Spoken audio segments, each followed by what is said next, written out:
Good Morning Business. Le débat. Débat ce matin entre Jean-Marie Daniel, bonjour, et Stéphane Pedrazzi, bonjour. On va parler effectivement de cette réunion très scrutée des banquiers centraux à Jackson Hole. Est-ce qu'on n'est pas trop méchant avec les banquiers centraux? Est-ce qu'on n'est pas trop critique? Est-ce que finalement on les rend pas responsables un petit peu de tout et surtout de l'inflation, Stéphane? Non mais trop critique, vous plaisantez. La principale raison d'être d'une banque centrale, c'est la stabilité des prix. On est à 8,5% d'inflation aux États-Unis, 8,9% dans la zone euro et au-dessus de 10% aux États-Unis. C'est quand même normal qu'on leur demande des comptes. Avec deux questions, dans quelle mesure est-ce qu'elles sont responsables de l'inflation et est-ce qu'elles ont réagi trop tardivement? Première question, est-ce qu'elles sont responsables? Non, en ce qui concerne la flambée du prix des matières premières, c'est quand même une partie de l'inflation. Mais oui, évidemment, en ce qui concerne l'abondance de liquidités. Je vous rappelle qu'elles ont fait tourner la planche à billets de manière massive pendant la crise, afin de financer les déficits des pays européens et de distribuer directement de l'argent aux ménages américains, ce qu'on appelait l'hélicoptère monnaie. Donc forcément, l'excès de liquidité a entraîné une forme d'inflation, notamment sur les prix de l'immobilier aux États-Unis. Donc là, il y a responsabilité. La deuxième question sur le fait qu'elles ont tardé à réagir. Rappelez-vous, c'était un pic temporaire d'inflation, puis c'était provisoire avant finalement de relever les taux de manière super agressive. Il s'est déjà quasiment fouetté en public en disant c'est vrai, j'ai rien compris. Il a reconnu sa responsabilité. Qu'est-ce qu'elles font aujourd'hui, les banques centrales, surtout aux États-Unis? Elles relèvent les taux de manière pratiquement inédite, de manière ultra agressive. On n'a pas connu ça depuis Volcker, pour tenter de rattraper le retard. Maintenant, est-ce qu'elles sont 100%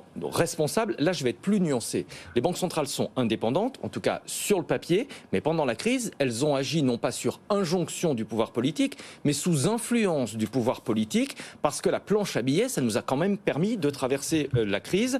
Et relever les taux trop tôt, ce qu'il aurait fallu faire, beaucoup plus tôt que ce qu'elles ont fait, ça aurait capé la croissance, ça aurait tué la reprise dans l'œuf, et ça aurait mis les gouvernements dans l'embarras. Donc il ne faut pas se tromper sur les véritables responsabilités. Moi, je regarderais plutôt du côté politique. Ça ne vous aura pas échappé qu'on a une politique à la tête de la Banque Centrale Européenne. Vous savez quoi, Stéphane? Jean-Marc est capable de défendre les banques centrales, surtout la Banque d'Angleterre, alors que franchement, c'est le bonnet d'âne. Hein. Ah oui, je vais défendre la Banque d'Angleterre. En fait, je non, pense vous ne pouvez pas défendre la Banque d'Angleterre, vous ne pouvez pas là. C'est échec total. Ils étaient les premiers à relever les taux, ça ne marche pas, ils ont plus de 10% d'inflation, 18% l'an prochain. Oui, j'entends bien. Oui, effectivement. Non, ce qui est intéressant, c'est que on parle beaucoup de la Réserve fédérale et de la BCE, mais je pense que le débat et la vraie politique monétaire se construit en ce moment à Londres et à Tokyo. Et alors, on a parlé dans ces 10%, c'est au Royaume-Uni. Aux États-Unis, c'est 8,5%. Et 18 au Royaume-Uni, disent certains économistes. Oui, disent certains. L'an prochain. On verra. Mais au Japon, on est à 2%. Et donc, je pense que banquier central, c'est un métier. Manifestement, il s'exerce davantage en ce moment à Tokyo et à Londres qu'à Francfort. Et pourquoi vous dites qu'il s'exerce à Londres alors qu'ils n'ont pas de résultats? Alors justement, le problème, c'est qu'on essaie de dire aux banques centrales et de leur demander des choses qu'elles ne sont pas forcément en état de faire. On nous a expliqué qu'elles étaient à l'origine de la croissance, que c'était grâce à elles qu'on allait... Vous vous souvenez, pendant la pandémie, M. Villeroy de Galhau avait été obligé de dire sur ce plateau même, écoutez, la solution ultime, c'est pas la banque centrale qui la détient, c'est le corps médical. Et donc, il y a une espèce de discours qui consiste à donner aux banques centrales un rôle qu'elles ne sont pas capables d'assumer. Il a raison, Stéphane. Leur rôle, c'est quand même d'avoir la stabilité des prix. Oui, alors sur la stabilité des prix... Vous avez, sur le plan de la théorie économique, vous avez deux approches. L'approche qui consiste à dire que l'inflation est, en fin de compte, quoi qu'il arrive, un phénomène monétaire. Ça, c'est la théorie de Friedman. Et effectivement, c'est à partir de cette théorie qu'on a cassé l'inflation dans les années 80, sauf on l'a fait au prix d'un chômage très élevé. Et à l'époque, vous avez eu développement intellectuel autour de ce qu'on appelle l'équation de Weintraub, disant il y a une inflation monétaire, effectivement, puis il y a des gens qui, à un moment donné, quelque part, sont en capacité d'augmenter leur prix. Et la question qui se pose, c'est pourquoi est-ce que des gens peuvent augmenter leur prix? C'est parce qu'ils ne sont pas en concurrence. Et donc, il y a tout un corps de pensée qui dit, si vous voulez être contre l'inflation, il faut soit mettre en concurrence les monopoles, soit négocier avec les monopoles, soit forcer la main des monopoles. Il y a eu aussi les pénuries d'approvisionnement. Regardez les usines d'automobiles qui ferment à nouveau. La demande est là, du coup les constructeurs augmentent leur prix. Absolument. Mais ça, c'est plutôt l'aspect monétaire. La demande, vous avez une inflation par la demande et puis vous avez une inflation par les coûts.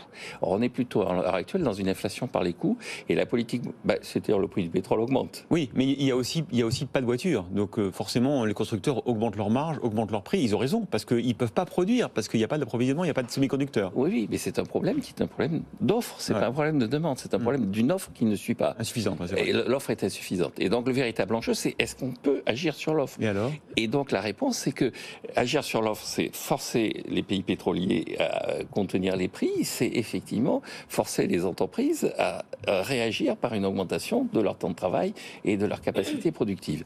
Et donc je pense que les banques centrales dans tout ça, elles ne sont pas le bon outil.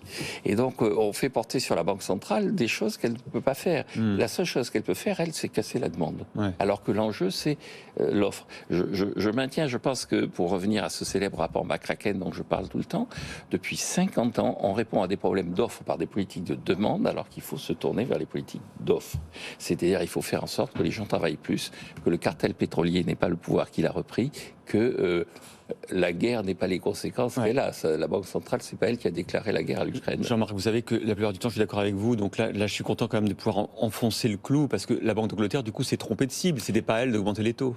Alors je vais vous dire, ça sur la Banque d'Angleterre, c'est très important parce que effectivement c'est un échec de la Banque d'Angleterre, enfin, un échec pratique. 4 minutes pour obtenir ça, quand même. Mais pourquoi? Parce que vous prenez le discours d'Andrew Bailey et il explique bien que le. Je suis content. Attendez, mais c'est pas lui qui est responsable, mais c'est un échec malgré tout. Je vais vous dire pourquoi. Alors, au mois de mars, il théorise le fait que dans la phase actuelle, l'inflation est par les coûts et donc il faut augmenter les taux d'intérêt pour augmenter le taux de change. Le problème, c'est que tout le monde s'est mis à faire la même chose. Et donc à Jackson Hole, ce que proposait la Banque d'Angleterre, c'était de dire il faut arrêter la guerre monétaire, il faut faire en sorte de trouver une grille de taux de change pour éviter cette espèce de course à l'échalote d'échelle de perroquet où tout le monde augmente ses taux.